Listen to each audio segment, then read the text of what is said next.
Hey, what's going on? This is the Convo for Oak Ridge Ford in London, Ontario, oakridgeford.com. I have the least expensive Lariat lease you're ever going to find, especially if you're in Canada, under $900 a month, tax in, no money down.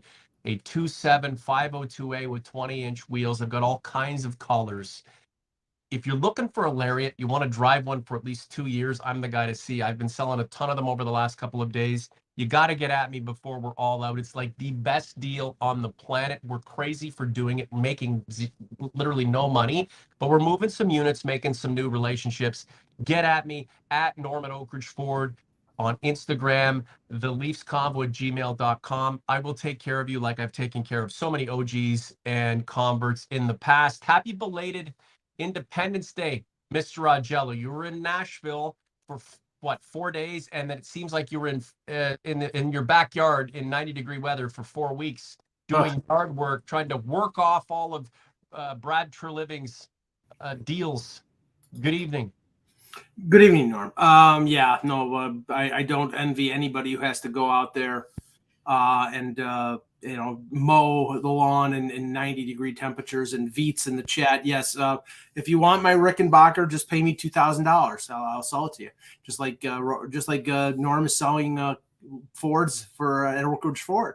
Now, yeah, the Nashville was very. I'll just be brief here. Nashville was very interesting. I'd never been there. The food was great. The hot chicken, which everybody talks about, I tried that straight off. That was really good. Although I don't dig coleslaw in a sandwich. And they put coleslaw on the hot chicken. I just didn't go there, but I took it off and it was pretty good. The barbecue was wonderful. Nothing much happened. No. Nothing much happened in the first round. And I think we talked about East and Cowan in the last show. But we were waiting for what was going to happen in free agency because really the Leafs only had 3 draft picks, and the guy that they took in the first round was sort of sleeper type guy. But you have to say, I know that there were fans in the first 24 hours was saying, "What the fuck is Brad Treliving doing? He's letting everybody walk away." Right. And then day 2, I think they, made some pretty decent signings. I'll just say this, Norm. On the way out, I really liked Ryan O'Reilly, and I think he got the type of contract that I think he wanted from Toronto, but he chose Nashville. He's a big music guy, a big guitar guy. It's a no-tax state, so I don't blame him for doing that. Luke Shen, he got paid 3 times what he's been paid last year, so he's at 33 years old. He's got to take the money. Achari got 3 years from Pittsburgh. I think the Leafs were in on these guys. It's just they got outbid by teams with more cap space. Justin Hall, what a friggin' joke. $3.4 million to play with Detroit. I'll just say this. The best gift that the Leafs got on July 1st was the fact that they're now going to play Justin Hall 4 times a year. That's going to help them out. But so they lost a lot of players, but we can now talk about the players that are coming in. OG's Converse, thanks for being here. This is the Leafs Convo, the authentic, the original for Oak Ridge Ford in London, Ontario. oakridgeford.com. Like the content, subscribe to the channel. With Kyle Dubas going out, the incentive to sign with the Leafs it was diminished for the guys he picked up at the trade deadline. That is a matter of fact.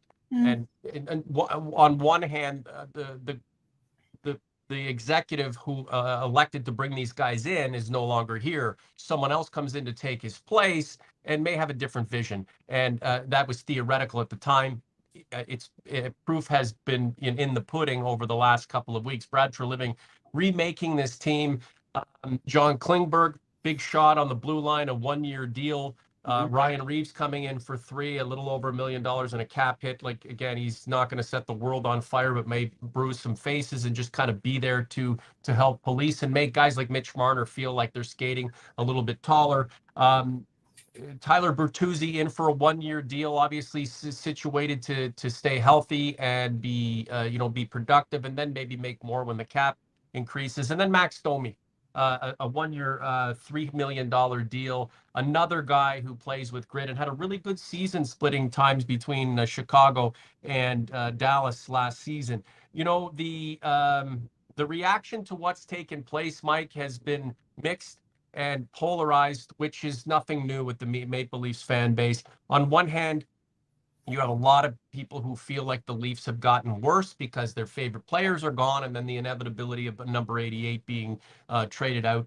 So the Leafs are obviously the worst team in the league because, you know, they're no longer effervescent. On the other hand, you have people who long for the grit to return, you know, policemen type players to be on the ice, but still have some speed, still have some skill, still have some pedigree. And that's kind of what it looks like it's taking shape to be right now. Michael, I'd love to get your 2 cents on this. And before you do that, OG's Conference, this is going to be really quick. I got to get into an Explorer ST and head for the border. My son's got a baseball tournament in Indiana. So anybody listening that way, I'm headed to you. So be ready for it. Mike, the Leafs look different now than they did after the whistle blew on that series loss to the Panthers. Yeah, I'll go in chronological order here. The Ryan Reaves signing was widely panned. Because Ryan Reaves is 36 years old and his main contribution is an aspect of the game that is sort of sadly fading away.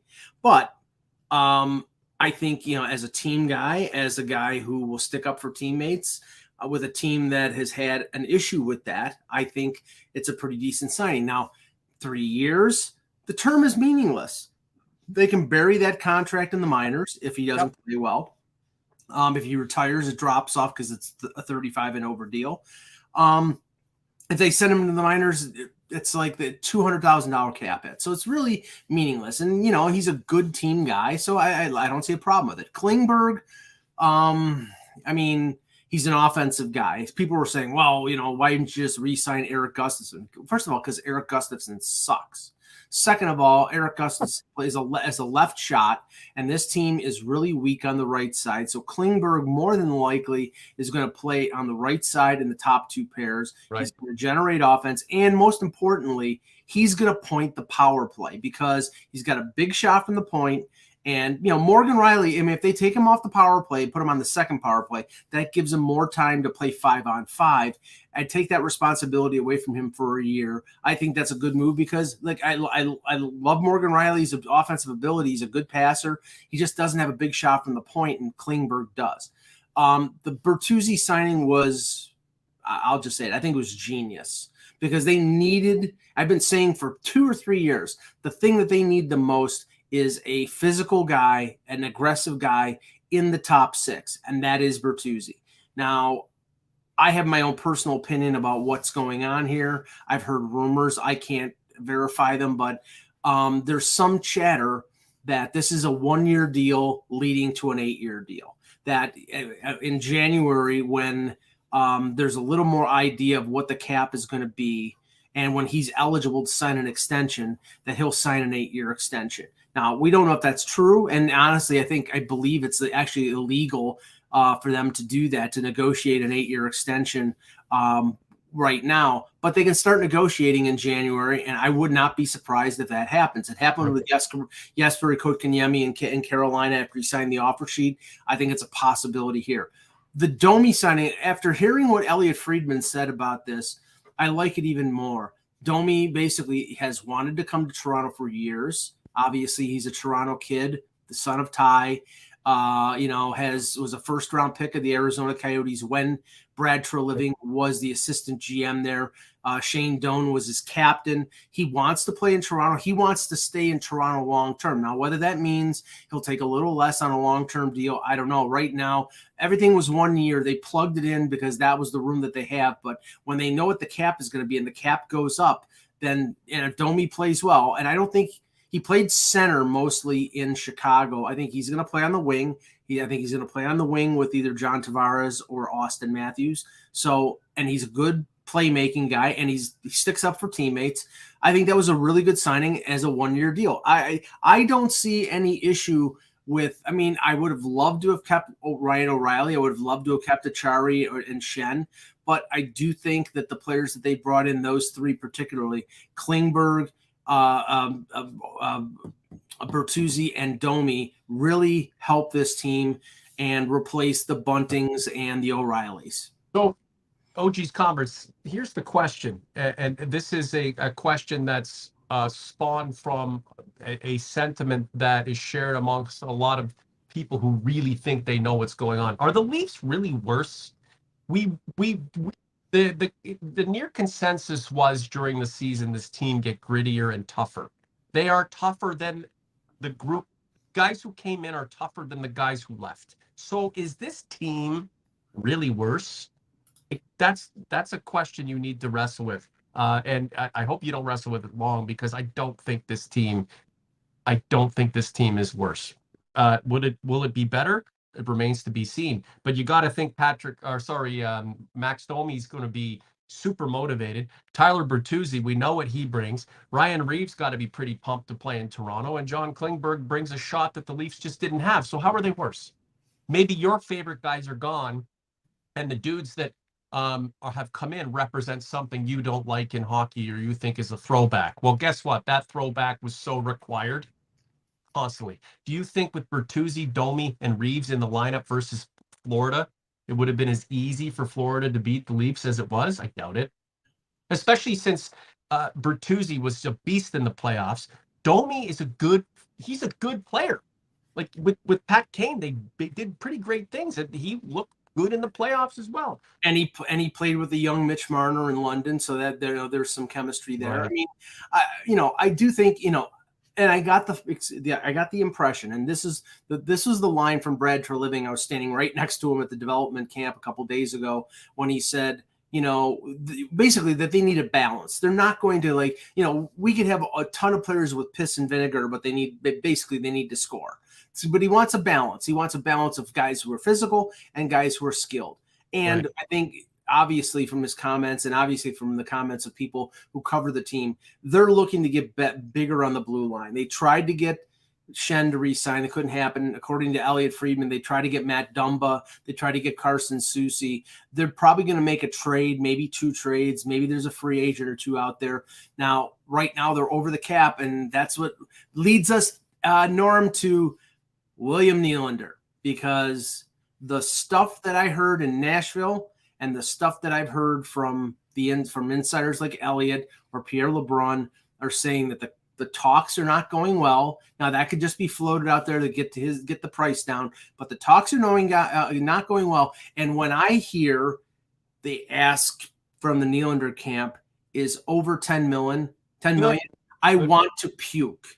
I really do. Let someone else pay it. We're not going to be too long, guys. I got to get moving. So another 2-3 minutes. Mark Dagg, package Willie and Murray for a stud stay-at-home defenseman and picks. It would be a heavy haul. So who wants to partake in that transaction? No, nobody wants Matt Murray, right? I mean, apparently Treliving is trying to trade him. If he can trade him, then great. But I think what's going to end up happening is once they go to arbitration with Ilya Samsonov, that Murray's going to be bought out. If they can find somebody to take on Murray's last deal, they're probably not going to get anything for him. Trading Nylander for a defenseman, I would sign up for it, but do I think it's going to happen? I don't know. I mean, I get the impression that Treliving still wants to add a player or 2 in free agency. They can finagle things around in terms of long-term injury with Muzzin and with Murray, but I do feel like if the negotiations don't go right, and this was the thing that I thought was funny, because Friedman mentioned this. He said, "Well, Nylander will take less if others take less." So that means if Austin Matthews takes 12.7 and Mitch Marner takes less, then he'll go along with it. But if Austin Matthews gets 13 or 13.5 or whatever, then I want to hit the ball out of the park. And that Austin Matthews and William Nylander are 2 different players. One is a Hart Trophy winner and probably the best 2 or 3 players in the league. And the other one is a good player when he feels like playing. Yep. And that's the problem. It's like he had a great year this year, 40 goals, and he played fairly consistently. That's the first time that he's done that in about, I think, 5 years of being a pro. And look, if he's the centerpiece, to your team, you're not going anywhere. And he's a number 4. He's a fourth, fifth best guy on a team. We all know that, and we need to confront that. I mean, we've already confronted that, but we need to confront that again as the potential end to this relationship.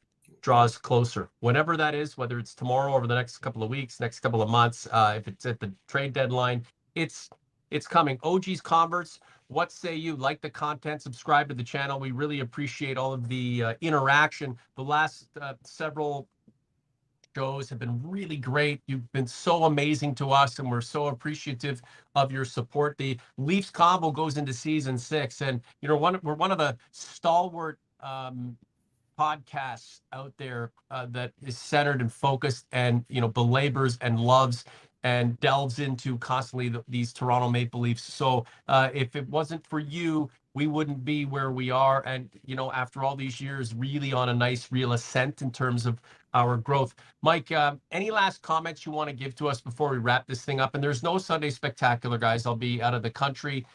In the United States, if you're an American listener, I'll be with you. I love the U.S. Last word to you. I just look at the landscape of the Atlantic Division, and I think Boston got worse. I think Detroit made some puzzling signings. I think Tampa Bay is weaker. Yeah, well, no, I mean, I get what he's saying, because Kovalev was one of the most talented players in the league when he felt like playing, and that. Nylander was consistent this year. I have to give him that, but icing on the cake, Mike, and that's the thing. I mean, he could put you over the top, but if you're looking to him to go, "Hey, Willie, lead this thing," yeah, the problem is they need the cake. There's not enough cake there. So, icing is just a luxury. It's like, of course, down the line when, they may need one more score and they've traded Nylander. But the whole point here is, and people are like saying, William Nylander they cannot afford to pay him $10 million. That's the law. Okay. Do you want to keep him? Sure. If you can sign him, fine. If you can't keep him, do you keep him for 1 year and let him walk for nothing? Or do you trade him and get something that can help you?